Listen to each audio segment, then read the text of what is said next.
નમસ્કાર બાળકો, chapter number 3માં આપણે આયનીકરણ એન્થાલ્પીના MCQ છેલ્લે આપણે જોયા.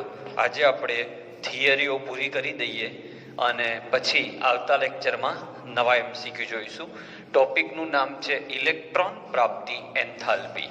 તમે જાણો છો કે ઇલેક્ટ્રોન પ્રાપ્તિ એન્થાલ્પીને પહેલા ઇલેક્ટ્રોન બંધુતા પણ કહેવાતું હતું, જેની સંજ્ઞા ઇલેક્ટ્રોન એફિનિટી, ઇલેક્ટ્રોન બંધુતા એટલે ઇલેક્ટ્રોન એફિનિટી એવું નામ હતું. બરાબર. ફરક એટલો હતો કે આની વેલ્યુ નેગેટિવ આવતી, નાની પોઝિટિવ. સંજ્ઞા તો ઇલેક્ટ્રોન પ્રાપ્તિ એન્થાલ્પીની સંજ્ઞા થાય ડેલ્ટા EGH. ઓકે, કેવું રીતે લખી શકાય? તો એક્સ ગેસ વાયુરૂપ તટસ્થ પરમાણુ ઇલેક્ટ્રોન મેળવે અને ઋણ આયન બને. તો ઇલેક્ટ્રોન મેળવી જ્યારે ઋણ આયન બને ત્યારે ઉર્જા ઉત્પન્ન થાય, અને ઉર્જા ઉત્પન્ન થાય એટલે એનો ડેલ્ટા EGH ઋણ આવે. ઓકે, તો મૂળ વાક્ય મોટા ભાગે આ પ્રક્રિયા ઉષ્મા ક્ષેપક છે. ઓકે, અને ઘણા તત્વો માટે, હું એ લિસ્ટ પણ તમને આપીશ, ઘણા તત્વો માટે તે ધન કે શૂન્ય હોય છે. ઓકે, એનું લિસ્ટ હું તમને આપું છું. હવે થોડા મુદ્દા કરી લઈએ. ખાસ વાત, જેટલું ડેલ્ટા EGH નું ઋણ મૂલ્ય વધારે, જેટલું ડેલ્ટા EGH નું ઋણ મૂલ્ય વધારે, એટલી ઉર્જા વધારે ઉત્પન્ન થઈ, એટલે એટલું એ તત્વ કે આયન સ્થાયી બને. જેટલી ઇલેક્ટ્રોન પ્રાપ્તિ એન્થાલ્પીનું ઋણ મૂલ્ય વધે એટલો એ તત્વ અથવા આયન વધારે સ્થાયી બને. અને આ ઋણ મૂલ્ય વધારે ક્યારે થાય? જ્યારે ઇલેક્ટ્રોન સરળતાથી ઉમેરાય.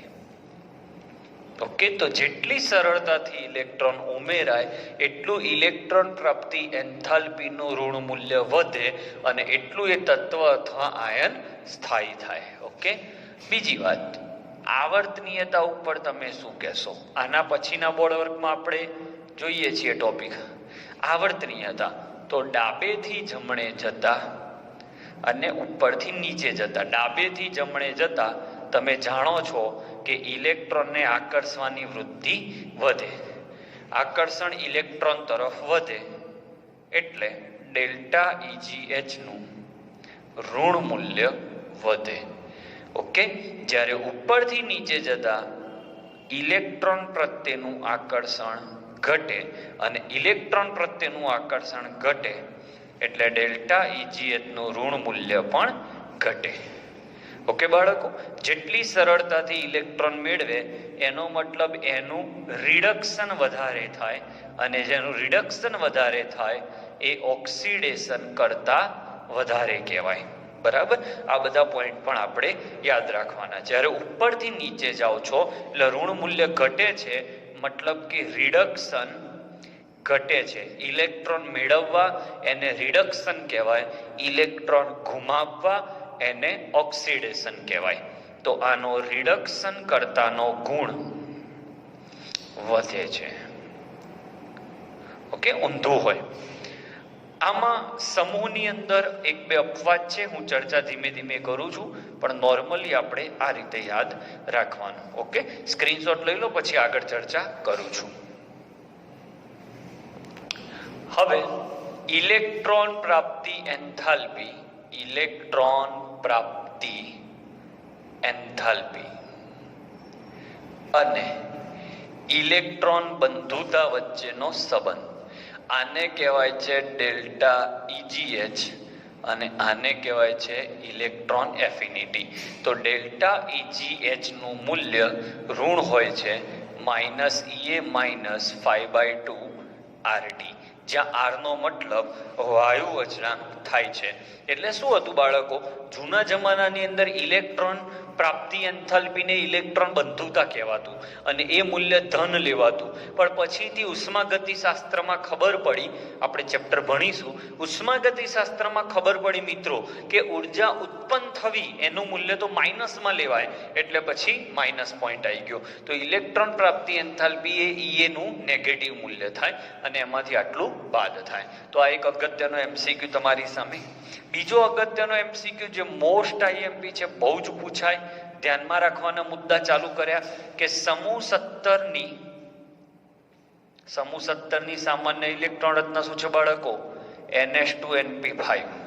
સમૂહ 17 ના ઇલેક્ટ્રોન સરળતાથી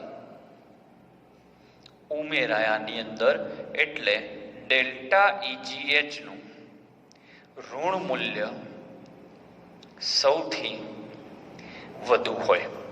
બરાબર. અને નોર્મલી આપણે કહ્યું કે સમૂહમાં ઉપરથી નીચે જતા ઇલેક્ટ્રોન પ્રાપ્તિ એન્થાલ્પીનું મૂલ્ય ઘટવું જોઈએ. બરાબર.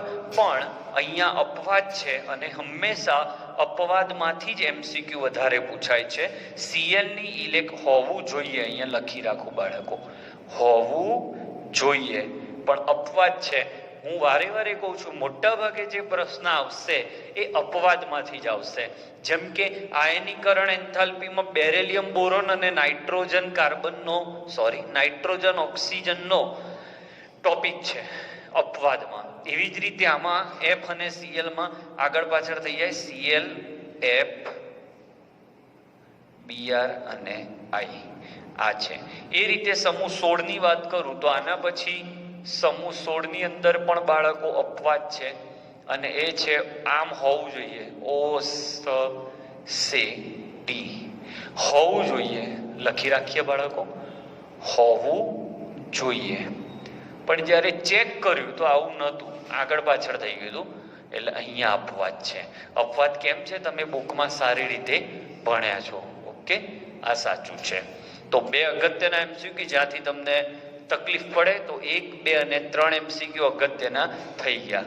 બીજું, સમૂહ 18 ના તત્વોની જો હું વાત કરું તો સમૂહ 18 ના તત્વો નિષ્ક્રિય વાયુ રચના છે.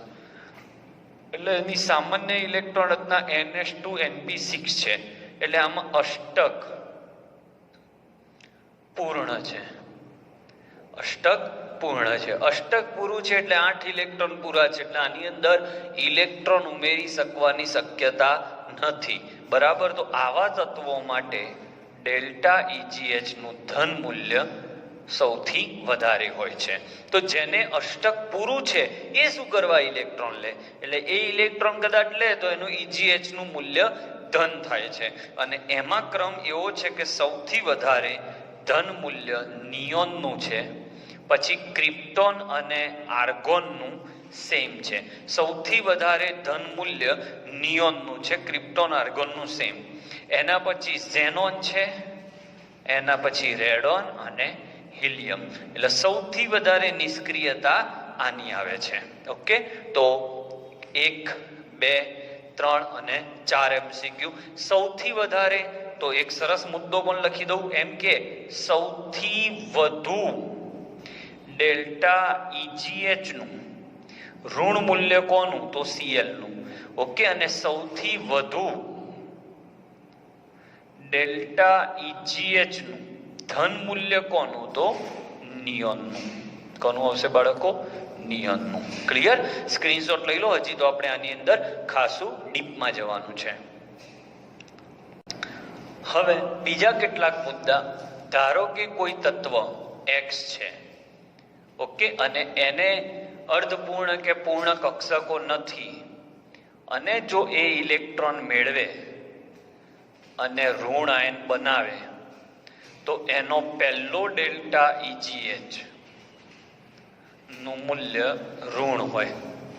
ઓકે, પણ એકવાર ઋણ બની ગયા પછી જ્યારે બીજો ઇલેક્ટ્રોન તમે આપવા જાઓ તો આનો ઋણભાર અને આના ઋણભાર વચ્ચે અપાકર્ષણ થાય અને અપાકર્ષણ થવાના કારણે ઇલેક્ટ્રોન ઉમેરવો મુશ્કેલ થાય એટલે બીજી વખતની ઇલેક્ટ્રોન પ્રાપ્તિ એન્થાલ્પીનું મૂલ્ય ધન હોય. આ પ્રશ્ન પૂછાયેલો છે. ઓકે, ફરીથી કહી દઉં, મસ્ત વાક્ય લખી દઉં કે પ્રથમ ઇલેક્ટ્રોન પ્રાપ્તિ એન્થાલ્પી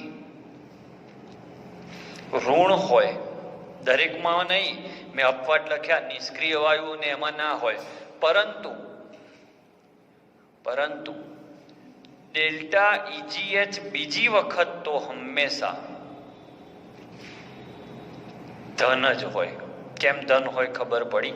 કારણ કે એક નેગેટિવ ઓલરેડી છે, એ બીજા નેગેટિવને લાવે તો નેગેટિવ વચ્ચે અપાકર્ષણ થાય. તો વિધાન અને કારણમાં પ્રશ્ન નીટમાં પૂછાયેલો છે. ઓકે, તો આ પોઈન્ટ થયો.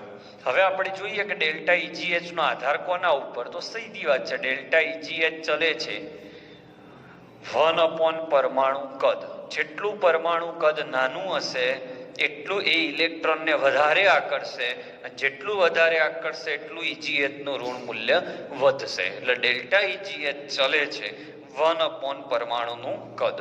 બરાબર, ચલે છે 1 શિલ્ડિંગ અસર.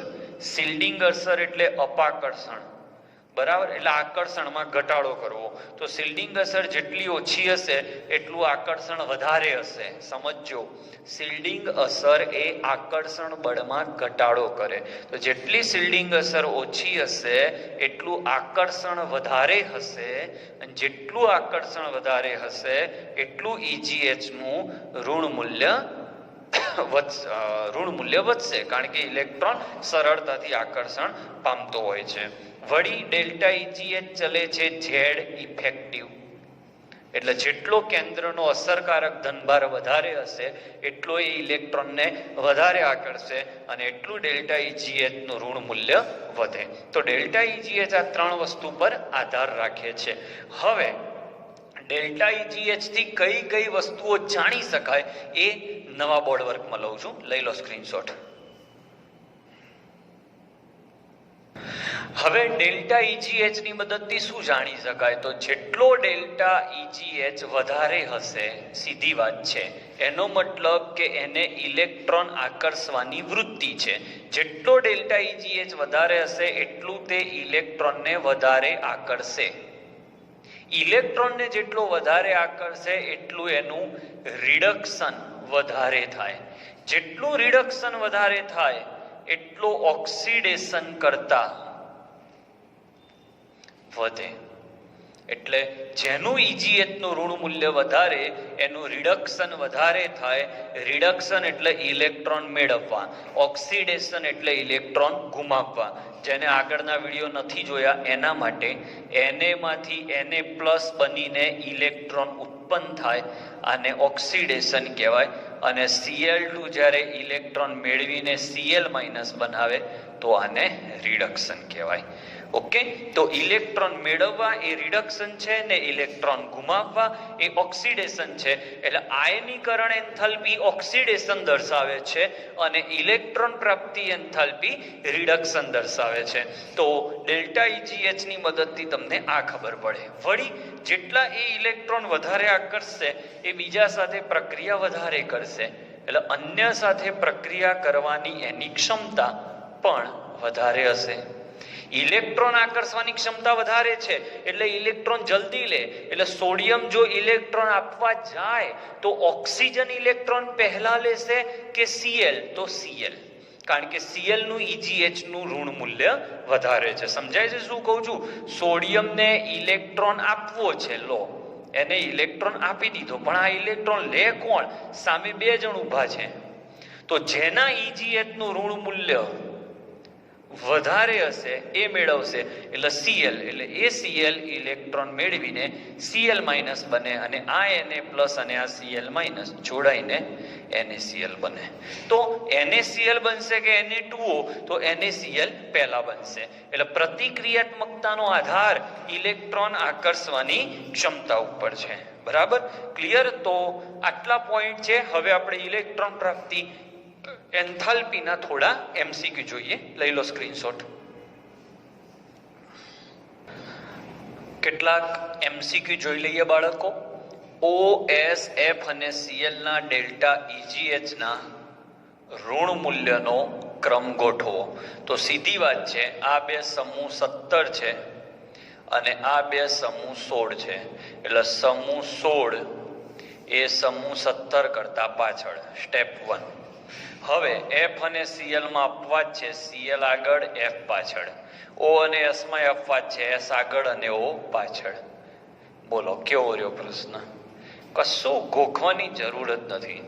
કાર્બન Ca Al F અને O. તો કાર્બન અહીંયા છે, પછી O આવે, પછી F આવે. Ca કંઈક અહીંયા આવે, સમૂહ 2 માં આવશે ને, અને Al સમૂહ 13 માં આવે. તો સીધું છે, આમથી આમ જતા ઇલેક્ટ્રોન પ્રાપ્તિ એન્થાલ્પી વધે. એટલે F, પછી O, પછી C, પછી Al અને પછી Ca. Very easy. જો આ સમૂહ 2 નું તત્વ છે, આ સમૂહ 13 નું તત્વ છે, આ 14 નું, આ 15 નું ને આ 16 નું. ઓકે, તો ડાબેથી આ 16 નું અને આ 17 નું. તો ડાબેથી જમણે જતા EGH નું ઋણ મૂલ્ય વધે, એટલે આ હાઈએસ્ટ અને આ લોએસ્ટ. નીચેનામાંથી કઈ પ્રક્રિયામાં ડેલ્ટા EGH નું મૂલ્ય ધન છે? તો પહેલી વાર ઇલેક્ટ્રોન મેળવે છે, તો આનો EGH નું મૂલ્ય ઋણ હશે. ધ્યાન રાખવાનું, નિષ્ક્રિય વાયુ ન હોવો જોઈએ અને નાઇટ્રોજન, ફોસ્ફરસ, બેરેલિયમ અને મેગ્નેશિયમ ના હોવા જોઈએ, કારણ કે આની અર્ધપૂર્ણ કક્ષકો છે. ઓકે, આ બધું ધ્યાન રાખવું પડે. અને આની સંપૂર્ણ ભરાયેલી કક્ષક છે. તમે ઇલેક્ટ્રોન રચના લખો એટલે આમાં છેલ્લે S2 આવે અને આમાં છેલ્લે P3 આવે. એટલા માટે અમુક કે સાહેબ આ શીખવાડો ને બેટા, એટલો ટાઈમ નથી મારી પાસે, ઇલેક્ટ્રોન રચના શીખવાનો કોઈ સવાલ જ નથી. ઓકે, અહીંયા જુઓ, પહેલી વાર ઇલેક્ટ્રોન ઉમેરાય છે એટલે આનો પણ EGH નું મૂલ્ય ઋણ હોય, પણ અહીંયા ઓલરેડી એક વખત માઇનસ છે અને એની અંદર તમે ઇલેક્ટ્રોન ઉમેરો છો, તો ઓલરેડી ઇલેક્ટ્રોન નેગેટિવ ચાર્જ હોય અને તમે ઇલેક્ટ્રોન ઉમેરવા જાઓ છો બાળકો, તો આ -2 નું મૂલ્ય ધન આવે. મેં હમણાં મુદ્દો લખ્યો હતો કે જેટલું ઋણ મૂલ્ય પ્રથમ ઇલેક્ટ્રોન પ્રાપ્તિ એન્થાલ્પીનું મૂલ્ય ઋણ હોઈ શકે, પણ બીજી ઇલેક્ટ્રોન પ્રાપ્તિ એન્થાલ્પી હંમેશા ધન હોય. હવે આમાં આવો, કઈ પ્રક્રિયા ઉષ્મા શોષક છે? એટલે શેમાં ડેલ્ટા EGH નું મૂલ્ય ધન મળે છે? તો ફ્લોરિન સમૂહ 17 નું તત્વ, એને તો ઇલેક્ટ્રોનની જરૂર છે, એટલે આનું મૂલ્ય તો ઋણ જ આવશે. આ પણ સમૂહ 17 છે, એનું મૂલ્ય પણ ઋણ આવશે. હાઇડ્રોજનમાં 1 ઇલેક્ટ્રોન હોય અને 1 મેળવે તો 2 થઈ જાય, તો એ તો નિષ્ક્રિય બન્યો, તો એનું પણ મૂલ્ય ઋણ આવશે. પણ નાઇટ્રોજનની ઇલેક્ટ્રોન રચના છેલ્લે 2p3 છે. 2p3 એટલે કઈ કક્ષક છે? અર્ધપૂર્ણ. અર્ધપૂર્ણ કક્ષકમાં ઇલેક્ટ્રોન ઉમેરાય અને 2p4 થાય, તો અર્ધપૂર્ણમાં સ્થાયી હોય એમાંથી અસ્થાયી તરફ ગયો, એટલે આનું EGH નું મૂલ્ય ધન કે શૂન્ય હોય છે. ઓકે, તો પરિસ્થિતિ આધારિત મેં 4 કે 5 MCQ ચલાવ્યા, બધા જ કોન્સેપ્ટ એકદમ ક્લિયર કરવાનો પ્રયત્ન કર્યો છે. હવે એક ટોપિક બાકી રહ્યો ખાલી, વિદ્યુત ઋણતા, એટલે આ ચેપ્ટરનું GNET પૂર્ણ થઈ જશે. ઓકે, તો આજનો લેક્ચર આપણે અહીંયા પૂરો કરીએ છીએ.